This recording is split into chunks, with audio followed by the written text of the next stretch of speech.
ओम जय जय जय नमोस्तु नमोस्तु नमोस्तु। नमो अरिहंताणं नमो सिद्धाणं नमो आर्याणं नमो वज्राणं नमो येसवसावणं। मंगलं भगवान् वीरो मंगलं गौतमो गणी मंगलं कुन्दकुन्दाद्यो जयधर्मोऽस्तु मंगलम्। सर्वमङ्गलमाङ्गल्यं सर्वकल्याणकारकं प्रधानं सर्वधर्माणां जैनं जयतु शासनम्। नमः समय साराय स्वानुभूत्या चकास्ते चित्स्वभावाय भावाय सर्वभावान्तर्षिदे वन्दितु सर्वसिद्धे धूमचल्मणोऽहं गतिं पत्ते वोच्छामि समय पाहुर्मणिं सुदके विधिवणिदम्। जीवोचरितं शरणान् टिठ्ठदो तं हि ससंयं जान पौगलकमुपदेश टिठ्ठितं च तं जान पर संयम। हे यत्निच्छय गदो समो सवत सुंदरो लोये बंद कहाय यत्ते देवि संवादणी होदी सुध परिचिदाणुदा सवस्वी काम भोग बंदिका हे तत्सुलंबो नवरीणसुलोभ्यतस्य तमे यत् वियत्तं दायमपणो सव्यवेण जयिदाय जपमाणं चुगे चरणं नगे तवं नव्योदीयपमत्तो नपमत्तो जाणगो दुजो भावो एवं वणन्ति शुद्धं नादो दोषो चेव व्यवहारेणोदिस्सदीणानिस्य चरित्रदंसनं नाणं नवीनाणं न चरित्रं न दंसनं जाणगो शुद्धो।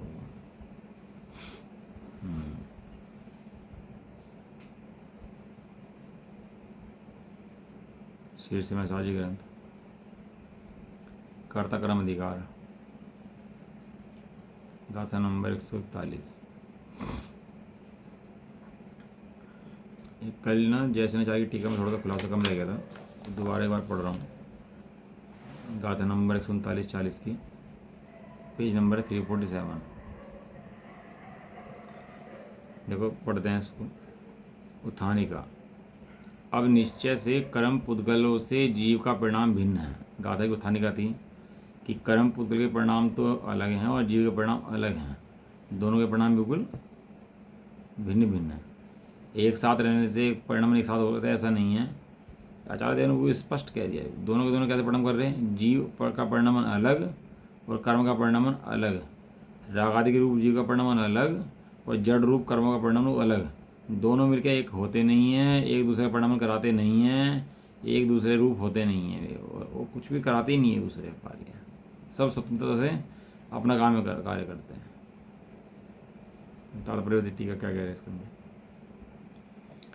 यदि उपादान कारणभूत जीव के उपादान कर्मोदय के साथ होते हैं, कह रहे हैं कि जीव का जो उपादान राग आदि रूप परिणाम कर रहा है वो कर्मों के साथ कर्मों के कारण से परिणाम कर रहा है, यदि ऐसा है तो इस प्रकार तो जीव और पुद्गल दोनों के रागादिक परिणामों का उपादान कारणपना होने पर चूना एवं हल्दी की तरह दोनों रागादिक को प्राप्त हो जाएंगे। यदि पुद्गल को राग कारण पड़े तो पहले पुद्गल को राग होना पड़ेगा, और जीव को कर्म का परिणाम कारण पड़े तो जीव को जड़ होना पड़ेगा। लेकिन ना तो वहाँ पुद्गल रागी होता और ना जीव जड़ होता। जीव क्या रहता है? जीव अपना काम करता रहता है और पुद्गल अपना काम करता रहता है। दोनों दूसरे प्रवेश करते नहीं हैं। वज्र की दीवार है दोनों के अंदर, सीमा ही अलग है दोनों की।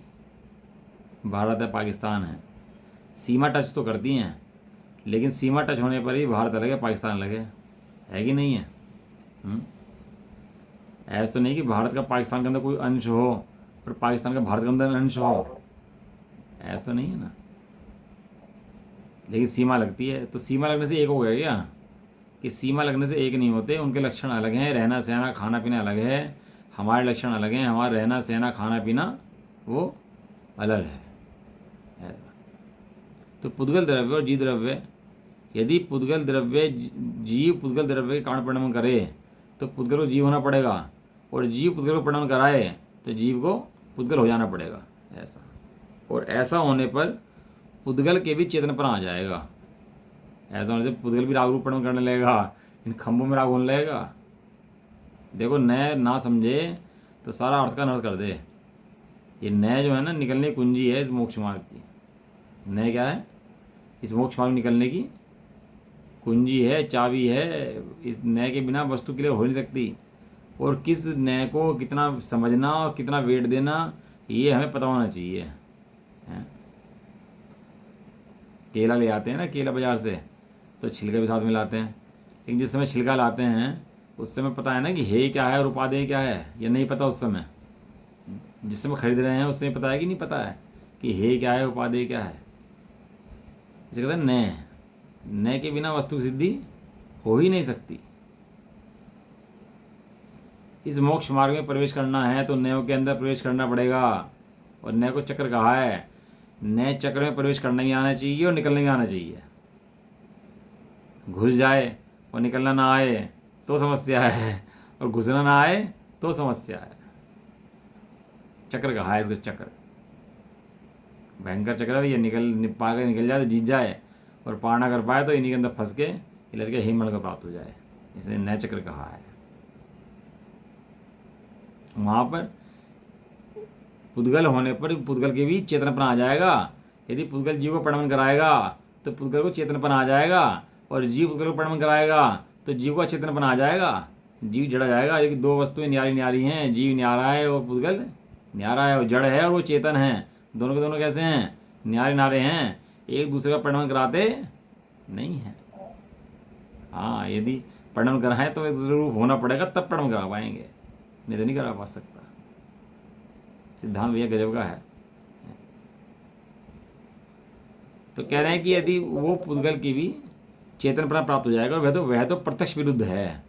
ये तो जगत में जानते ही हो ना कि पुद्गल कभी बदल के जीव नहीं होगा, और जीव कभी बदल के पुद्गल नहीं होगा। ये तो सब जानते ही जानते, जानते भी हैं, मानते भी हैं, अनुभव भी करते हैं। सब तो सबको अनुभव में इस ये तो है ना कि ये कभी बदलेंगे नहीं। जैसे क्या होता है ना, बरसात पड़ते नमक मेल्ट हो जाता है ना, वो मेल्ट हो क्या जाता है, पिघल जाता है। और फिर दोबारा क्या होता है, जब ठंड मौसम सही होता है तो जो पिघला हुआ नमक है वो फिर ठोस हो जाता है दोबारा से। होता है बरसात के अंदर पिघलाता है। तो जीव भी ऐसे ही है क्या कि कर्मों की गर्मी पड़ी, पिघल गया, कर संसार में रुल गया, और कर्मों की गर्मी हटी तो दोबारा से वो मोक्ष चला गया। ये तो फिर तो इसका संसार और मोक्ष कर्म का अधीन हो जाएगा। जीव की स्वतंत्रता सिद्धि नहीं होगी, जबकि जीव स्वयंभू है, राग करने के लिए भी, मोक्ष जाने के लिए भी। वहाँ कर्म जीव को बाधा नहीं करते और सहायता नहीं करते मोक्ष में जाने के लिए। न संसार में रुकने में सहायता उसका बाधा करते मोक्ष की, न मोक्ष जाने में साधक है, न कर्म साधक है न बाधक है। दोनों एक स्थिति कर्मों की नहीं है। अब बढ़िया बात इन्होंने कही, पेज नंबर 347 पढ़ रहे हैं बुआ जी। दोबारा वो जो कल गाथा टीका थी ना उसकी, वो दोबारा ले रहे हैं जैसनाचार्य की टीका। एक पैरा हो गया उसका, दुआ सर। अब यदि पूर्व दोष के भय से, अब तुम्हें लगा भैया जी पूर्व दोष का भय हो गया। अब देखो नय का जन्म कहाँ से हुआ, यहाँ से नय की उत्पत्ति होती है। नय समझे बिना ये बातों को अनर्थ करते हैं। कहले यदि ऐसा एकांत से जीव उपादान कारण से ही राग प्रणाम करे। अब उसने क्या मान लिया, कर्म तो जीव को प्रणाम कराते ही नहीं भैया, और कर्म जीव तो स्वतंत्र प्रणाम करता है। देखो व्यवहाराभासी होता है, निश्चयभासी होता है, हैं? व्यवहार अलग है, निश्चय अलग है। लेकिन व्यवहाराभासी निश्चयवादी दोनों मिथ्या दृष्टि हैं। दोनों की कैटेगरी एक है, उनके मत मान्यता अलग अलग हैं। एक व्यवहार धर्म को धर्म मानता है, एक निश्चय धर्म को धर्म मानता है, एक व्यवहाराभासी है, एक निश्चयभासी है। दोनों वस्तु को मानते हैं, लेकिन मानने पर भी दोनों मिथ्या दृष्टि है। क्यों? एक कहता है भैया कि कर्म ही जीव को राग कराता है, और एक कहता है कर्म जीव को राग नहीं कराता, जीव स्वयं स्वतंत्र से राग करता है। तो लिखा ना, यदि पूर्व दोष के भय से, तो डर लगा इस भय से, तो क्या मान लिया कि एकांत से, समझ दिया, एकांत से एक जीव ही रागादि परिणाम उत्पन्न करता है, ऐसा मत तेरा हो। तो उसमें दोष यह आता है कि कर्मोदय के निमित्त के बिना भी शुद्ध जीव के राग परिणाम हो जाएंगे, और वो जो संसार ऊपर मोक्ष में जीव बैठे संसार में आ जाएंगे। एक जीव जो है ना शुद्ध जीव, उसको भी फिर कर्मों को देकर रागादि, क्योंकि कर्मों को देकर निमित्त नहीं पड़ता तो वहाँ रागादि भी नहीं होते। और यह तो प्रत्यक्ष विरुद्ध है, दोनों बातें प्रत्यक्ष विरुद्ध है और आगम के विरुद्ध है। ये प्रत्यक्ष विरुद्ध भी है कि सिद्ध भगवान राग नहीं करते, रागादि सिद्ध भगवान को नहीं होते। और संसारी जीव रागादि करता है तो कर्म में कारण नहीं करता, वो भी स्वतंत्र से करता है। यहाँ दो संबंध हैं, एक उपादान संबंध है, एक निमित्त संबंध है। कितने संबंध है? हाँ, एक उपादान एक निमित्त। उपादान संबंध है। उपादान संबंध वस्तु का वस्तु के अंदर, वस्तु के लिए, वस्तु में होता है, वस्तु से होता है। और निमित्त संबंध जो होता है वो पर का होता है, वो जीव सब वस्तु के अंदर नहीं होता, वो पराया होता है, पर होता है? लेकिन संबंध तो होता है ना, कि यहाँ संबंध होता है, एक समय की अवस्था देख करके संबंध कहा जाता है। संबंध होता ही नहीं होता कि हाँ होता है, लेकिन वो कौन सा संबंध है? वो निमित्त संबंध है। अब किसको कितना वेट देना है पता होना चाहिए हमारे को, किसको कितना वेट देना है हमें पता होना चाहिए। ये ग्राहक है हमारा, बहुत बड़ा ग्राहक है, बड़ा ग्राहक है, एक छोटा सा ग्राहक है, दोनों ग्राहक हैं। एक 100 रुपये कमवाता है, 1 लाख रुपये कमवाता है, तो कमवाते दोनों हैं। एक 100 रुपये कमवा रहा है, 1 लाख रुपये कमवा रहा है, लेकिन दृष्टि के अंदर भी कितना फर्क है दोनों के प्रति। 1 लाख वाला ग्राहक और 100 रुपये वाला ग्राहक, तो फर्क है कि नहीं है दोनों के अंदर? ऐसी दृष्टि के अंदर हे क्या है, उपाधि क्या है, उसका बराबर ज्ञान होना चाहिए कि कर्म निमित्त जो है वो निमित्त 100 रुपये ग्राहक है, और जो उपादान है वो 1 लाख रुपये ग्राहक है। वहाँ निमित्त के बिना कार्य होता हो ऐसा नहीं है, और निमित्त से कार्य होता हो ऐसा नहीं है। दो निमित्त होते हैं, एक तो होते हैं प्रेरक निमित्त और एक होते हैं उदासीन निमित्त। कितने निमित्त होते हैं? हाँ, एक प्रेरक निमित्त होते हैं, एक उदासीन निमित्त। काल द्रव्य के कारण ही परिणमन होता है सब द्रव्यों का, काल द्रव्य ना हो तो परिणमन रुक जाएगा, ये प्रेरक निमित्त है। हालांकि प्रेरक निमित्त की परिभाषा यह आती है, जो इच्छा रूप परिणमन करता है, जो इच्छा रूप परिणमन कराता है, हिलाता है स्वयं, तो उसको कहते हैं प्रेरक निमित्त। जैसे माँ बच्चे को हाथ पकड़ के ले जाए, घुमाए ले जाए, स्कूल ले जाए, तो उसको प्रेरक निमित्त कहते हैं। और जो कुछ नहीं कहता, आराम से पढ़ा है, उसको उदासीन निमित्त कहते हैं। धर्म द्रव्य चलने में निमित्त है, लेकिन वो कुछ कहता नहीं है, जबरदस्ती नहीं करता, तो क्या है? उदासीन निमित्त है। जो हाथ पकड़ ले जाए, उठाए, चलाए, उसको कहते हैं प्रेरक निमित्त कहते हैं उसको। लेकिन वहाँ भी वो प्रेरक निमित्त जो है ना, वो काम निमित्त की तरह करता है, क्योंकि उसके साथ शब्द पड़ा है निमित्त, उपादान नहीं पड़ा। वहाँ कार्य उपादान तो अपना करता है, निमित्त तो मात्र बाह्य व्यवस्था बनाता है, उसको कार्य को नहीं करता। और वहाँ उपादान के अंदर योग्यता होती है तो काम होता है, नहीं तो होता नहीं है। माँ बाप भी उस बच्चे को चलाने में निमित्त हैं जिसके पैर हों। यदि बच्चे के पैर ना हो, अपंग हो, तो उसको कैसे चलाएगा पता, जिसके पैर ना हो।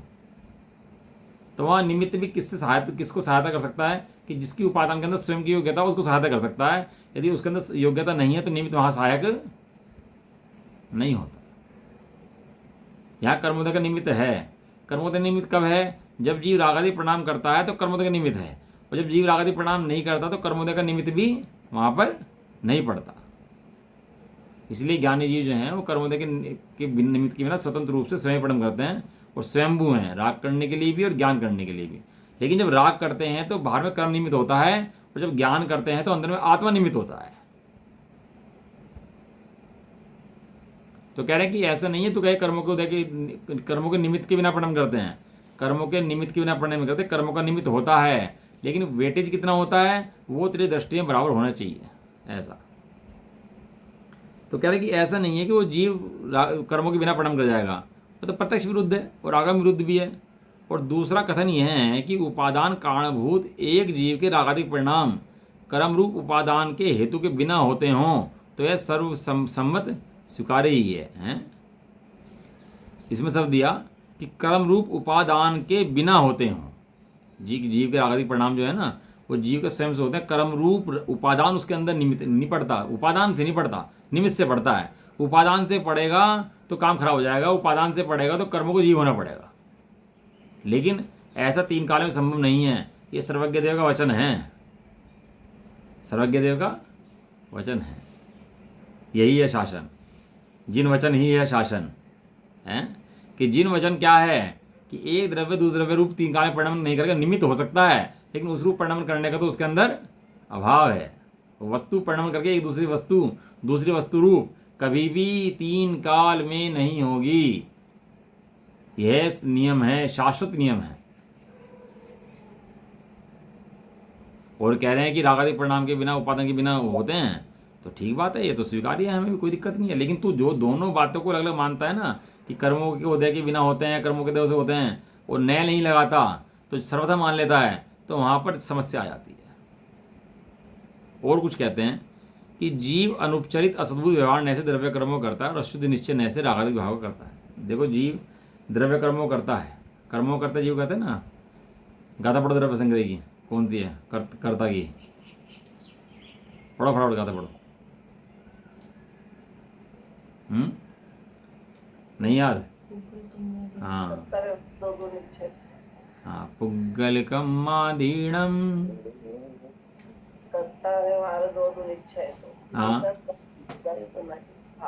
हाँ, पुद्गल कर्मों करता जीव है कि नहीं है? कि वहाँ जीव का राग करता है, उस जीव के राग के निमित्त से जो बाह्य में कर्म आते हैं, उन कर्मों के आने को निमित्त अवस्था देख करके, उसकी एक अवस्था देख करके उसका कर्ता जीव को कहा जाता है। क्योंकि जीव राग नहीं करता तो कर्म भी नहीं आता। लेकिन कर्म जीव हो गया हो, जीव कर्म में चला गया हो, वहाँ कहने का अभिप्राय ये नहीं है। व्यवहार ने कहने का अभिप्राय मात्र इतना है कि जीव ने राग किया और वहाँ पर कर्म स्वयं आया, लेकिन राग जैसा था वैसा आया। अब मंद राग पड़ता तो मंद आता है, और नहीं पड़ता नहीं आता है, और तीव्र राग पड़ता तो तीव्र कर्म आता है। लेकिन राग जीव के अंदर प्रवेश कर गया हो, घुस गया हो, एक में एक हो गया हो, ऐसा उसका अभिप्राय बिल्कुल भी नहीं है। तो करता है कि नहीं है? कि हाँ, व्यवहार से करता है, क्यों नहीं है? व्यवहार से कहते हैं करता होता है भैया, लेकिन कैसे होता है? वो व्यवहार से होता है, निश्चित करता उसका नहीं है। तो कहते हैं अनुपचरित असद्भुत व्यवहार ने। अनुपचरित असद्भुत माने, अनुपचरित माने उपचार से नहीं है, लेकिन सत्ता के अंदर नहीं है। सत्ता के अंदर नहीं है मतलब सत्ताओं की एक नहीं होगी। सत्ता किसे कहते हैं? सत्ता किसे कहते हैं? सत्ता का बहुत प्रकरण आया पंचसार जी के अंदर। सत्ता के संबंध में बहुत सारी गाथाएं आई। मतलब कौन सा अधिकार है, ज्ञान ये अधिकार है शायद, उसके अंदर सत्ता के संबंध में जीव की सत्ता गुण को सिद्ध करा उसके अंदर। और जीव की सत्ता सत्ता सत्ता सिद्ध करते उत्पाद व द्रव्योत्तम सत्य जो है ना, सत्य, वो सत्य से सत्ता सिद्ध करी कि वस्तु की सत्ता कैसी है? उत्पाद व ध्रुव। क्या सत्ता है वस्तु की? उत्पाद व, वस्तु की सत्ता कितनी कि उसके उत्पाद व ध्रुव जितनी सत्ता, इससे बाहर द्रव्य की सत्ता ही नहीं है। तो उसके अंदर सत्ता की बहुत सारी गाथाएं आई, 20-30 गाथाएं आई हैं उसके अंदर सत्ता की। तो उसके अंदर सत्ता का बहुत प्रकरण सिद्ध करा पंचसार जी के अंदर कि सत है, सत है, सत है, सत्य सत्तावान पदार्थ है, सो सत है। और सत कितना है कि उत्पाद व द्रव्य वाला और सत है। इसलिए सूत्र लिखा उत्पाद व द्रव्य उत्तम सत, और सत द्रव्य लक्षण। सत द्रव्य का लक्षण है, सत वस्तु है, सत प्रमाण है, सत अनेकांत है।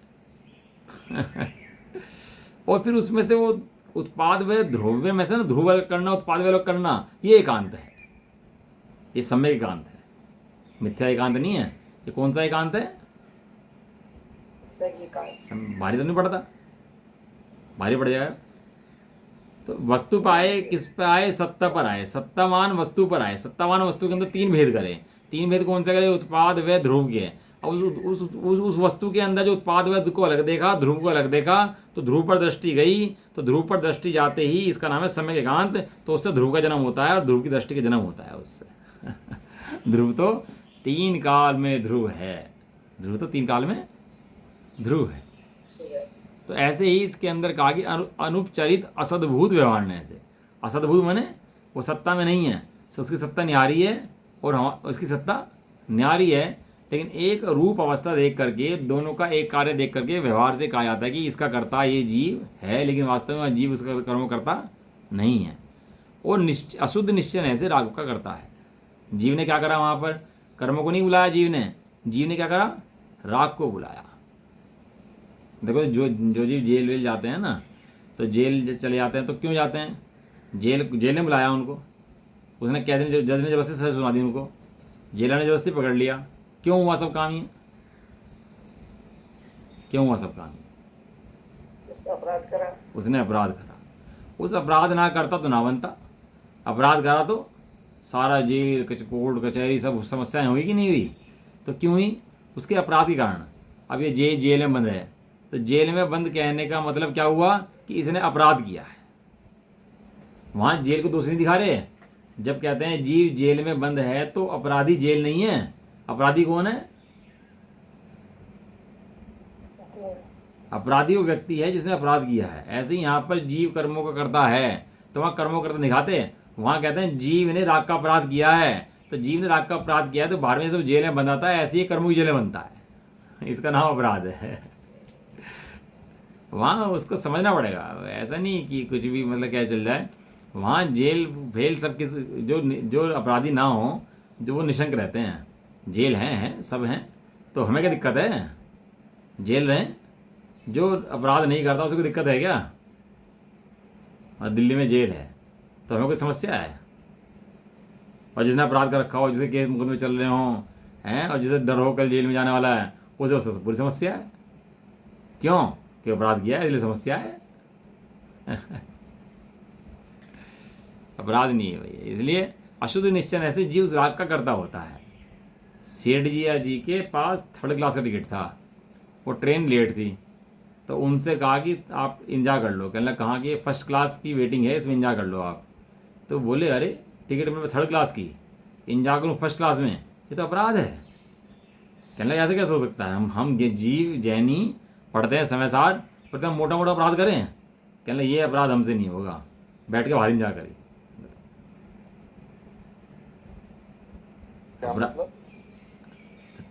टिकट 3rd क्लास का था ना, और वेटिंग में कह रहे थे कि 1st क्लास में वेटिंग कर लो। 1st क्लास की वेटिंग तो अलग होती है ना। अच्छा वेटिंग है। हाँ वेटिंग हॉल में। कहना नहीं भैया ऐसा नहीं करूँगा बिल्कुल भी, खाली पढ़ाओ तो पढ़ाओ, लेकिन मैं 3rd क्लास की टिकट लेकर 1st क्लास की वेटिंग में नहीं जाऊँगा। गए नहीं वहाँ पर। और श्रीमंत जी का शायद किसका पकड़ आता है कि रास्ते अपने विद्वान का पकड़ आता है, रास्ते में जा रहे थे तो ट्रेन एक स्टेशन में रुकी। बच्चे का 8 साल का टिकट होता है उसमें बच्चे का, तो बच्चा उस समय 8 साल का हुआ, उसी स्टेशन पे उतरे, उससे पहले टिकट लिया, फिर ट्रेन में आके बैठे। तो एक व्यक्ति बोला आपने ये क्या करने गए थे आप? कहने टिकट लेने गए थे। कहने लगा तो क्यों? कहने ये बच्चा 8 साल का हो गया अभी, इसकी उम्र 8 साल की हो गई। तो कहने तो क्या हुआ? वो तो चले जाते आप वहाँ देख लेते, इसमें क्या बात होगी? कहते कि 8 साल का है ये। क्या भैया ऐसा अपराध हमसे नहीं बन सकता। ये अन्याय का काम हम नहीं कर सकते। इतना न्यायवान हो तो अपराध कैसे हो मुझसे? जब इतना अपराध ही नहीं करता तो बंधेगा काहे के लिए? फिर डर काहे बात का? फिर झूठ काहे बात का? फिर पाप काहे बात के? बताओ। इसलिए अपराधी सशंकित है और निरपराधी शंका रहित है। निरपराधी को शंका नहीं होती। वो राग का कर्ता जीव है वहाँ पर। और यहाँ पे अच्छी बात कह रहे हैं कि वो जो अशुद्ध निश्चय कह रहे हैं ना, वो जो व्यवहार ने बैठा ना, जो बताया आपको असद्बुद्ध अनुपचरित असद्बुद्ध व्यवहार ने, अनुपचरित असद्बुद्ध व्यवहार न की अपेक्षा उसे निश्चय ने कहा।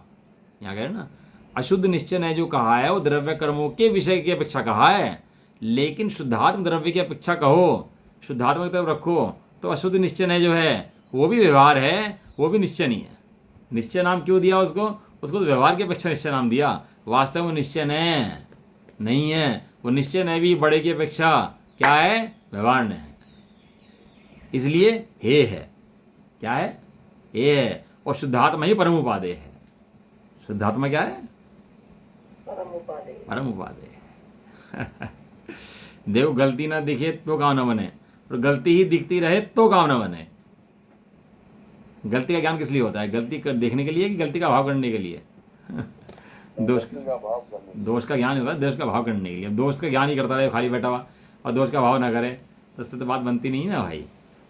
तो दोष का ज्ञान दोष के अभाव के लिए है। हाँ ये इसलिए तो ज्ञान कराते हैं। अपनी गलती ना जाने ना इसकी, मेरे रागादि मेरे हैं, और सारा कर्म के ऊपर ढाल दे और खुद स्वच्छंद होकर बैठ जाए तो अज्ञानी। और सारा दोष मानता रहेगा भैया हमने तो बहुत पाप करे, भैया हम तो मर गए, हम तो जी गए, और उसका अभाव करने का उपाय ना करे, शुद्धात्मा ना देखे तो पापी। बताओ ये निश्चय ने व्यवहार ने कहीं निश्चयभाषी व्यवहारभाषी कहीं और से नहीं आते। जो कर्मों को अपना दोष मान ले वो निश्चय, वो व्यवहारभाषी, और जो सारा दोष कर्म में ढाल दे वो निश्चयभाषी। ये निश्चय ने व्यवहारभाषी है क्या? हो रही है ये आते कहाँ से हैं? एक शुद्धात्मा में जैसे जैसे रमण करता चला जाता है वैसे वैसे इसके रागादिक दोषों का भाव चलता जाता है, वैसे वैसे आनंद बढ़ता जाता है। और जितने रागादिक हैं उनको अपना दोष मानता है, जब तक हैं जब तक दोष मानता है, उनके अभाव करने का उपाय करता है, और उपाय भी चलता है व्यवहार में, और अंतर में शुद्धात्मा में त्रिकाल अखंड द्रव्य हूँ, ऐसा श्रद्धा में चलता रहता है। यह श्रद्धा और चारित्र का सुमेल। क्या है श्रद्धा और चारित्र का सुमेल? कमाल का गणित है, मतलब ये समझ में आ जाए ना। बताओ श्रद्धा के अंदर कैसे हे उपादेय होते हैं, और वो चारित्र के अंदर कैसे हे उपादेय, ज्ञान के अंदर कैसे हे उपादेय करता है, और श्रद्धा के अंदर कैसा अखंड एक त्रिकाल द्रव्य स्वीकार रहता है। श्रद्धा के अंदर अखंड एक त्रिकाल द्रव्य स्वीकार है, और चारित्र के अंदर जितना राग है वो भी स्वीकार है, और उस राग को हेपने स्वीकार है, और ये जानता है कि इस राग का भाव कैसे होगा, ये अपने शुद्धात्म द्रव्य के आश्रय से होगा, उसका उपाय करता है। किसी को बीमारी हो जाए हैं तो डॉक्टर उसकी चेकिंग करता है कि इसके अंदर जान प्राण भी है कि नहीं है, हैं कि इसके अंदर की ताकत भी है कि नहीं, उड़ जाएगा नहीं बट उड़ जाएगा, तो डॉक्टर चेक करता है। और डॉक्टर ने चेक करा, कहने लगा जी रोग तो है, लेकिन इनके अंदर शक्ति है अभी इतनी कि इनके अंदर इतनी इम्यूनिटी है कि ये रोग का भाव करके दोबारा खड़े हो सकते हैं, लेकिन इसके लिए इनको थोड़ा सा अभ्यास करना पड़ेगा, अपना जो योगा आदि प्राणायाम वगैरह करने पड़ेंगे, लेकिन ये दोबारा खड़े हो सकते हैं, इनके अंदर शक्ति है। सबसे पहले डॉक्टर क्या करता है, इम्यूनिटी चेक करता है। जो हीमोग्लोबिन चेक होते हैं, आयरन चेक होता है, ये सब चेक होते हैं, किस लिए चेक होते हैं कि इसके अंदर शक्ति भी है कि नहीं है इतनी कि उठा पाए उसको, रोग को प्रतिकार कर दे इसका। अब डॉक्टर ने कहता शक्ति तो है इसके अंदर, अब पड़ जाए शक्ति है भैया, बस काम खत्म। अब कोई भी कुछ भी कहे भाई शक्ति है, तो बचेगा कि मरेगा?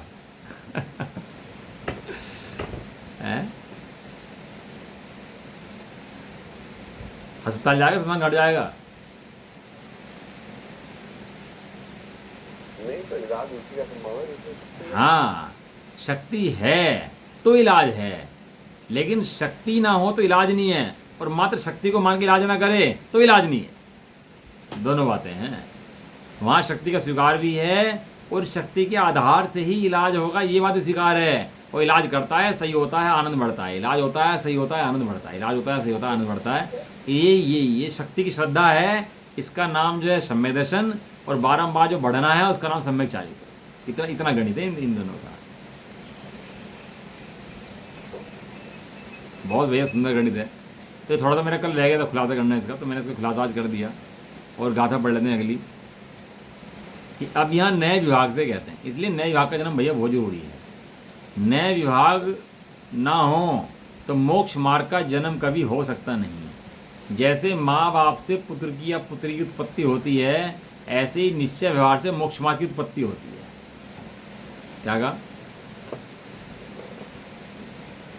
जैसे माता पिता होते हैं ना, मिलकर के पुत्र को जन्म देते हैं, ऐसे निश्चय व्यवहार दोनों मिलकर के इस मोक्ष मार्ग को जन्म देते हैं। यदि न्याय के अंदर प्रवेश ना करे तो कभी मोक्ष में निकल ही नहीं सकता। इसलिए सबसे पहले समझो तो न्याय समझो, कौन सा न्याय है, किस न्याय से क्या लिखा है, किस न्याय का कितना वजन है, और मेरे लिए कौन सा न्याय उपयोगी है, और कौन सा न्याय हे होकर छोड़ना है, कौन सा न्याय उपादेय होकर पकड़ करना है। और न्याय किसे कहते हैं, प्रमाण किसे कहते हैं? न्याय भी कब तक उपादेय हैं? न्याय भी समझने समझाने के लिए उपादेय हैं, वस्तु के अनुभव में न्याय भी छोड़ने पड़ते हैं।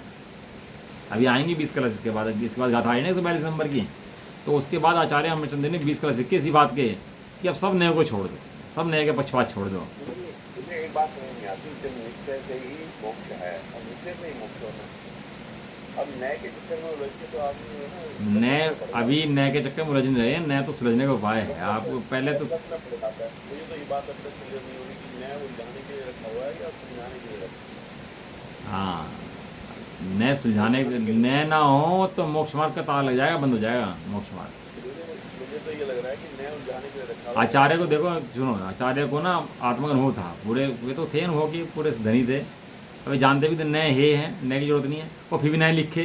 तो ऐसा तो नहीं कि बेफालतू में लिख दिए कि चलो शास्त्र पूरा करना है तो लिख दो कुछ भी, ऐसा तो है नहीं। आपने कहा जब से न्याय लिखे गए तब से मोक्ष किसका हुआ, वही नहीं। अरे भैया न्याय के से हुआ मोक्ष नहीं हुआ, न्याय के द्वारा ही मोक्ष का जन्म होता है।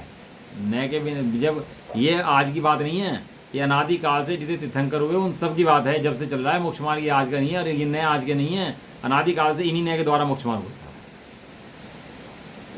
ये मान लो, ये मान लो, और आपने जब तक पढ़ा है हाँ, एक निश्चय से जो बात एक रहा। अब यहाँ की दोनों किनारों पे पैर रखो, इस किनारे पे भी रखो, इस किनारे इस नाव पे भी रखो, करेगा कैसे?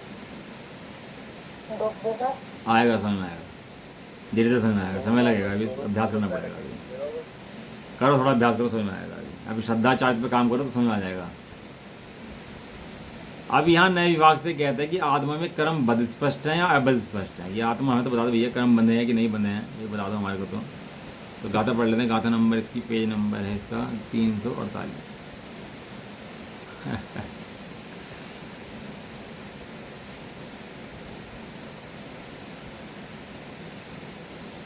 जीवेकमं बद्धं पुट्ठं चेदि व्यवहारिणे भणिदं सुदृढयस्य दुजीवे अवद्य पुट्ठं हवदीकमम्।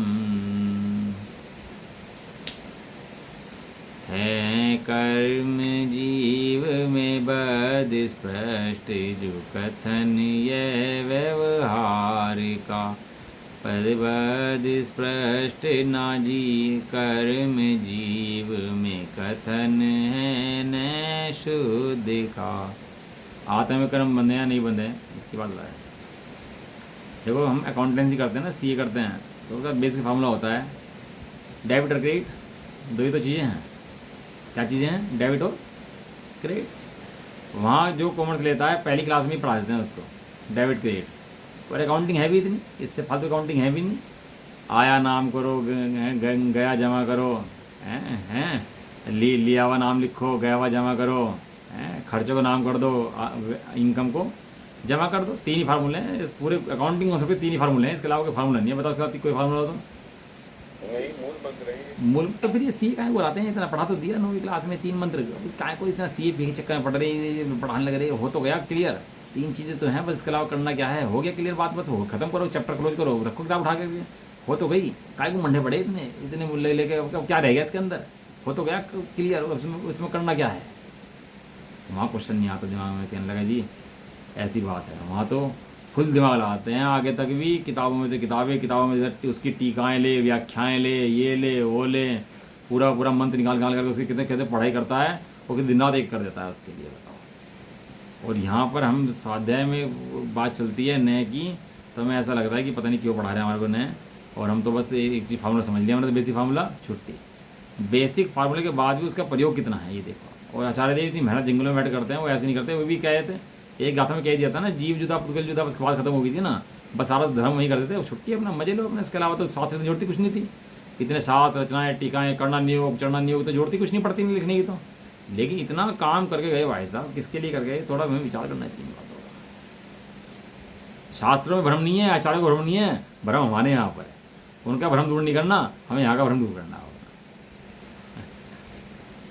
गाथा का क्या कह रहे हैं, इसको पूरा कर लेते हैं आज, है ना।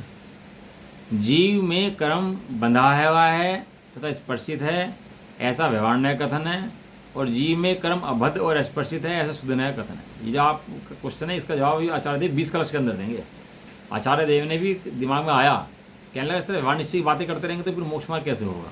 ना मोक्ष मार्ग व्यवहार में है, ना निश्चय में है। लेकिन व्यवहार मोक्ष मार्ग को समझे बिना भी मोक्ष मार्ग नहीं है, सीधी बात है। इसलिए व्यवहार ने मोक्ष मार्ग, व्यवहार और निश्चय को समझाते भी हैं और हटाते भी हैं, दोनों बातें हैं। वो मोमबत्ती बनती है ना, तो फरमा बनता है उसका। पहले हमें मोमबत्ती बनाते, पिताजी ने एक बार बहुत काम करे हमारे, एक बार मोमबत्ती बनाने का काम शुरू कर दिया, बहुत तरह काम करे उन्होंने।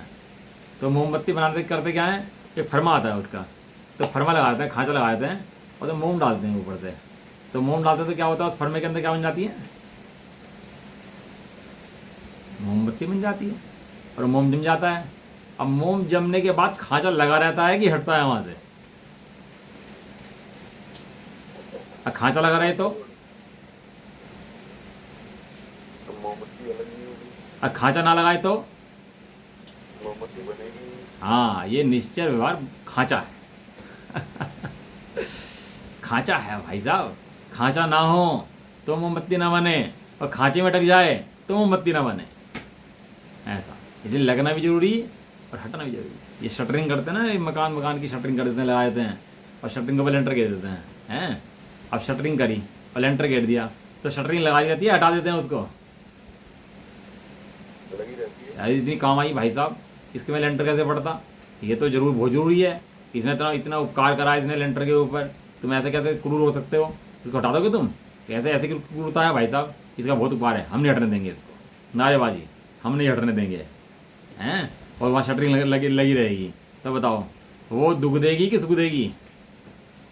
सबको तो देंगे। हाँ ऐसे ही भैया यहाँ पर है, समझने के लिए ये बहुत जरूरी है, और समझने के बाद ये जरूरी नहीं है। लेकिन आत्मज्ञान हो 24 घंटे में नहीं हो सकता। सिद्ध भगवान को नए नहीं अप्लाई होते, क्योंकि हमेशा आत्मज्ञान हो करते रहते हैं। ये नए कब लगते हैं? जब ये चीज़ नीचे गिरता है, तो नीचे गिरती अवस्था में नए लगते हैं। कब? काय के लिए? इसको उठाने के लिए। नए गिराने की चीज़ नहीं है, नए उठाने की चीज़ है। इसको उठा देते हैं, फिर अनुभव में ले आते हैं, ये फिर गिरता है अपने कर्मों की लागत की वजह से, और फिर किसी नए उठाते हैं। तो नए तो सीढ़ी है भाई साहब, ये बाधा कैसे होगी? हाँ ये बात जरूर है, तो अनुभव में जाके ये बात कहे कि नए की जरूरत नहीं है, बिल्कुल जरूरत नहीं है, तो वहाँ पर ये बात कहने की जरूरत नहीं पड़ेगी, और ये बात तो कहने लायक रहेगा ही नहीं, क्योंकि नए स्वयं ही छूट जाएंगे। आज सुन लेना स्वाध्याय दोबारा आज का। ये मतलब नए का ऐसा सुमेल है, नए तो चढ़ाने के लिए माता बच्चे को चढ़ाती है ना, गुरु चढ़ाता है बच्चे को, ऐसे नए मोक्ष वाले बच्चे को चढ़ाते हैं ऊपर सीढ़ी लगा करके। तो अबध स्पर्श है, ऐसा शुद्ध नया कथन है। अब लगता है कि हाँ कथन है, ठीक है, ऐसा कथन है, ऐसा कथन है, ठीक है भैया, कथन है होंगे, ठीक है, हो रहे हैं कथन, तो होते ही रहते हैं, लेकिन ऐसा नहीं है। ये कथन के द्वारा जीव मोक्ष मार्ग में महल में चढ़ जाता है। जैसे किसी को मक्खन प्राप्त करना हो, तो मक्खन प्राप्त करने के लिए क्या करता है? एक रई ले लेता है, एक रस्सी ले लेता है, और रस्सी लेकर रई से क्या करता है? उसको मंथन करता है। क्या करता है? आवाज क्यों बंद हो गई? मथता है, मथता। क्या करता है? किसके लिए? और मक्खन को, रई को, और उसको क्या करता है? मथता है। अब यहाँ का वो मथता है और मंथन करता है। किसका मंथन करता है? निश्चय व्यवहारने का। और निश्चय के द्वारा वस्तु समझता है शुद्ध विषयभूत, और उसको अनुभव करता है, तो निश्चय भी छूट जाता है। और जब नीचे गिरता है तो भी व्यवहारने में आ जाता है। नीचे गिरना इसका नाम व्यवहारने, और आत्म में चढ़ना इसका नाम निश्चय है। ये चींटी भी नीचे गिरती है, चढ़ती है, बार बार गिरती है, चढ़ती है, गिरती है, चढ़ती है, हैं? ये गिर जाए तो इसको व्यवहार सहायक होता है, चढ़ जाए तो निश्चय सहायक होता है। चढ़ने में निश्चय सहायक है, और गिरते हुए को रोकने में व्यवहार सहायक है। क्या कहा? गिरते हुए को रोकने में व्यवहार सहायक है, और चढ़ने में निश्चय है। निश्चय सहायक है। भाई साहब ये ऐसा सुमेल है, इसके द्वारा तो जीव को मोक्ष प्राप्त हो जाता है, निश्चय व्यवहार के द्वारा। ये उलझने की गुत्थी नहीं है, ये सुलझने का वो है, मंत्र है। ठीक है।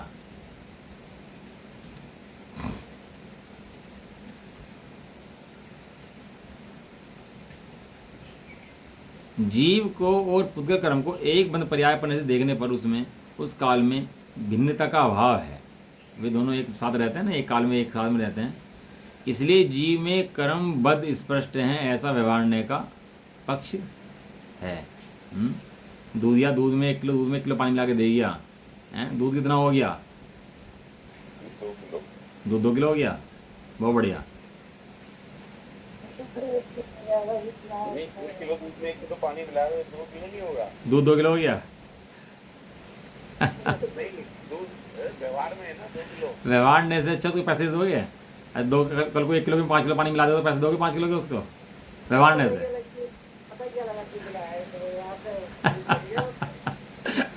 आप फिर 10 किलो पानी मिला देगा तो फिर पैसे दोगे 10 किलो के उसको? कह रहे क्या है, हैं? अगर वैसे कहा जाए तो 1 किलो ही है। लेकिन उस काल में एक पना देख करके दोनों को कहा जाता है कि भैया बद स्पष्ट है, लेकिन वास्तव में निश्चय से दोनों में एक पना हुआ नहीं है। उसके दाम उसके हैं और उसके दाम उसके हैं। एक होता ना व्यक्ति दूध बेचता था, तो दूध बेचते हुए क्या करता था कि पैसे थोड़ा बहुत मान लेता था, घर चलता था। तालाब पड़ता था रास्ते में, तो तालाब में से निकलता था, हैं? तो एक दिन उसने क्या सोचा, कहने लगा यार थोड़ा सा पानी मिला के देख लेता हूँ उसके अंदर। तो थोड़ा पानी मिलाया उसने, तो पता नहीं लगा थोड़ा बहुत पानी मिलाया था किसी को, थोड़ा बहुत पानी ला के बेच दिया, थोड़ा पैसे बढ़ गए उसके। यार कहने लगा ये तो बड़ा बढ़िया काम है यार, है? थोड़ा और पानी बढ़ा दिया, थोड़ा और पानी बढ़ा दिया। अब लोग कहने लगे तो दूध तो पतला आ रहा है इसका, वही है तो बड़ा बड़ा मामला है। तो सब समझाने की कोशिश करी, हैं? तो एक दिन पैसे लेके अपनी गठली में बांध के आ रहा था, वापसी दूध बेच करके, और पेड़ के नीचे आके नींद आ गई, सो गया। उधर सोया, उधर बंदर आया, बंदर ने उसकी नोटों की गठरी उठाई, वो फाड़ी और पानी में फेंक दी। वे नोट सारे गल गए नोट उसके, हैं? तो उसकी आँख खुली, वहाँ से बेचारा जा रहा था। कहने लगा देख बेटा जहाँ से पैसा कमाया ना वहीं चला गया। बेईमानी और पल्ले पड़ गई तेरे, हैं? जहाँ जो जिसका परिणमन जैसा होना होता है वो अपने द्रव्य में वैसे ही परिणमन करता है। अन्य द्रव्य का न द्रव्य रूप परिणमन होना असंभव है। जहाँ एक द्रव्य का परिणमन दूसरे द्रव्य रूप हो, व्यवहार से ऐसा कहा जाता है कि इसका द्रव्य रूप परिणमन इस रूप है, लेकिन निश्चय ऐसा परिणमन नहीं है। व्यवहार से ना हो ऐसा नहीं है, और निश्चय से हो जाए तो ऐसा नहीं है। ये तो नय है। नय तो खेलते हैं ज्ञानी, नय के अंदर। ज्ञानी क्या करते हैं? नय के अंदर खेलते हैं। खेली करें शिव मार्ग में। शिव मार्ग में मोक्ष का मार्ग कैसा है? निश्चय व्यवहार रूप है। खेली करें, खेलते हैं। जीव को और पुद्गल कर्म को अनेक द्रव्यपने से देखने पर उनमें अत्यंत भिन्नता है, इसलिए जीव में कर्म अबद्ध स्पष्ट है। यह निश्चय का पक्ष है। पक्ष है, लक्ष्य आना चाहिए। ये पक्ष है। लक्ष्य नहीं करेगा तो पक्ष के फायदा कुछ नहीं। पक्ष आए तो लक्ष्य आए। लक्ष्य करना बहुत आवश्यक है। निश्चय नय का लक्ष्य करे और व्यवहार नय का करके उसका लक्ष्य छोड़े, ये पक्ष है। आचार्य जैसे ठीक है इसकी पेज नंबर 348 चल रहा है इसका। देखो क्या कर रहे हैं। इसके बाद जीव व्यवहार से बद्ध तथा निश्चय नय से अबद्ध है। व्यवहार से बद्ध और निश्चय से बद्ध। भाई साहब अन्य मतियों ने भी कहा कि ये जैनी संशय में रहते हैं, कभी कहीं बद्ध हैं, कभी कहीं अबद्ध हैं। क्यों? क्योंकि अनेकांत को समझे ही नहीं जैनियों के। अगर जैनियों के अनेकांत को समझ जाते तो क्वेश्चन दिमाग में खत्म हो जाता कि जैनी संशयवाद है। इसको नाम दिया ना संशयवाद, अन्य मतियों ने। और जैसे संशयवाद ये समझते हैं ना, ऐसे हमारी दृष्टि में संशयवाद चलता रहता है कि निश्चय नय से ऐसा होगा, व्यवहार नय से ऐसा होगा। निश्चय अरे भैया, नय किसे कहते हैं तो जब पता है नय की भूमिका क्या होती है, नय किस लिए होते हैं, किसका उपयोग कहाँ पर होता है। एक सुई होती है और एक वो होता है सुआ होता है। दो चीज़ें होती हैं। देखने में तो एक सी होती है ना दोनों दोनों, और दोनों काम भी एक ही करते हैं। तो सुई का प्रयोग कहाँ होना और सुई का प्रयोग क्या कहाँ होना पता होता ही नहीं होता। सुई की जगह सुई का प्रयोग, और सुई की जगह सुई का प्रयोग हो जाएगा क्या? एक बार बच्चा आया दुकान पर, मैं सुई से वो सिल रहा था। दुकान थी ना बचपन में, तो सुई से बोरी सिल रहा था। तो दूसरे बच्चे से बोला, अरे देख कितनी बड़ी सुई। वो बच्चे बोला, देख कितनी बड़ी सुई है। तो सुई एक सुई का काम नहीं करती भाई साहब। वो सुआ सुई काम करता है, सुई सुई का काम करती है। ऐसे ही निश्चय ने व्यवहार ने समझने पड़ेंगे भैया, कौन किसका काम कहाँ पर है। सूक्ष्म सूक्ष्म सुनार की तोल करनी हो तो कैसे चाहिए, और कबाड़ी की तोल करना तो कैसे चाहिए। ये व्यवहार ने कबाड़ी की तोल है और निश्चय ने सुनार की तोल है। कितना सूक्ष्म उपयोग चाहिए, कैसे समझना पड़ेगा भाई इनके बारे में। समय तो देखो ज़्यादा ही हो गया, और ये जैसा चाहे ठीक है, मुझे पढ़नी पड़ेगी।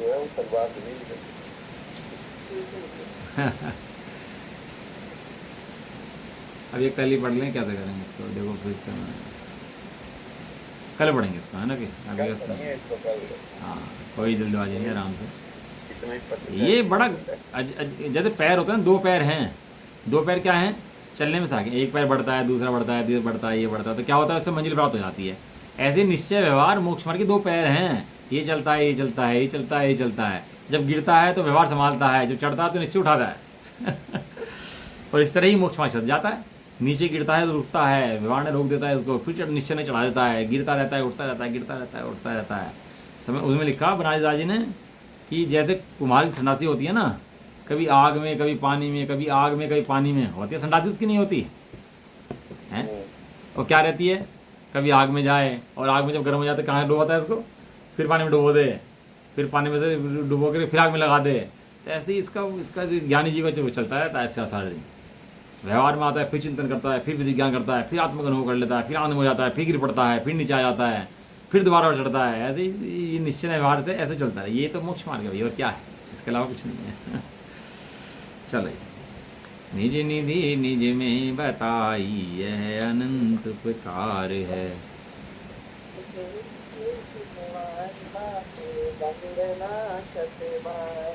नवाणु मुरारी।